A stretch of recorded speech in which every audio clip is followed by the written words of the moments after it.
رسول اللہ صلی اللہ علیہ وسلم ایک دفعہ مدینے یا مکے کے ایک باغ میں تشریف لے گئے۔ وہاں آپ نے دو شخصوں کی آواز سنی جنہیں ان کی قبروں میں عذاب کیا جا رہا تھا۔ آپ صلی اللہ علیہ وسلم نے فرمایا کہ ان پر عذاب ہو رہا ہے اور کسی بہت بڑے گناہ کی وجہ سے نہیں۔ پھر آپ صلی اللہ علیہ وسلم نے فرمایا بات یہ ہے کہ ایک شخص ان میں سے پیشاب کے چھینٹوں سے بچنے کا اہتمام نہیں کرتا تھا اور دوسرا شخص چغل خوری کیا کرتا تھا۔ پھر آپ صلی اللہ علیہ وسلم نے کھجور کی ایک ڈالی منگوائی اور اس کو توڑ کر دو ٹکڑے کیا اور ان میں سے ایک ایک ٹکڑا ہر ایک کی قبر پر رکھ دیا۔ لوگوں نے آپ صلی اللہ علیہ وسلم سے پوچھا کہ یا رسول اللہ یہ آپ نے کیوں کیا؟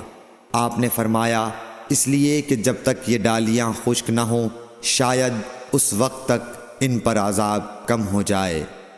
صحیح بخاری حدیث نمبر اللہ تعالی عنہ روایت کرتے ہیں کہ رسول کریم صلی اللہ علیہ وسلم جب رفع حاجت کے لیے باہر تشریف لے جاتے تو میں آپ کے پاس پانی لاتا، آپ اس سے استنجا فرماتے۔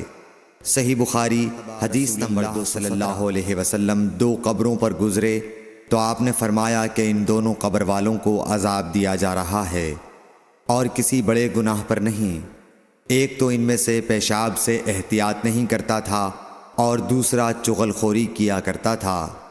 پھر آپ صلی اللہ علیہ وسلم نے ایک ہری ٹہنی لے کر بیچ سے اس کے دو ٹکڑے کیے اور ہر ایک قبر پر ایک ٹکڑا گاڑ دیا۔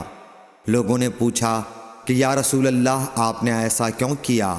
آپ نے فرمایا شاید جب تک یہ ٹہنیاں خشک نہ ہوں ان پر عذاب میں کچھ تخفیف رہے۔